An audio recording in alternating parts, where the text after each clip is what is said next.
Adi ara 6HK1. Ang problema ani bago daw magpatay, kailangan daw i-on yung switch ng aircon.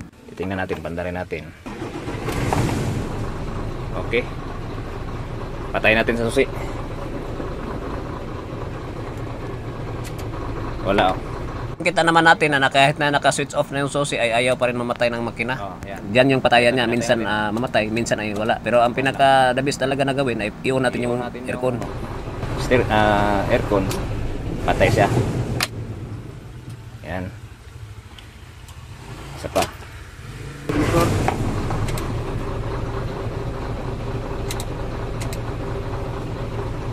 Patay natin. Shut off. Wala. May action. Ayan pa rin. Iyon natin ngayon. Yan o. Diba? Okay. Di na tayo maglangan, paspura na tayo kasi mahaba ng video natin. Tinggalin lang muna natin yung relay ng compressor. Dito yung nakatap yung sa engine. Tayo natin patayin. Yan o, automatic na. Pero hindi maganda rin yung aircon. Pero ayaw na mag-andar yung aircon. Fan lang. Walang reaction sa makina.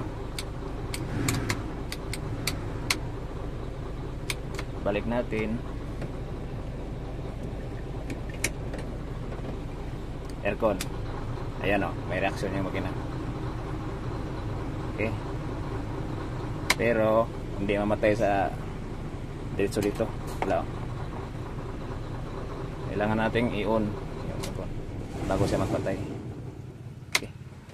Ayan guys, na kinating ko na dito para sa dito sa connection dito sa makina para kahit na din na tayo mag-aircon pag magpalong na tayo sa makina.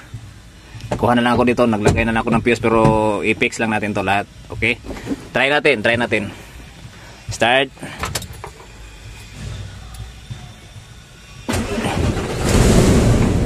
Okay. Tapos aircon. Okay. May aircon na. May pitik-pitik na siya. Okay. May aircon na. Pais na. At kita din natin sa compressor niya, may on-off na siya. Off. Off daw. Okay. Lights. Palungin natin dito na di na natin gagamitan dito na switch. Para dito na tayo sa ignition. Oh, ha? Wow! Okay na. Kumbati.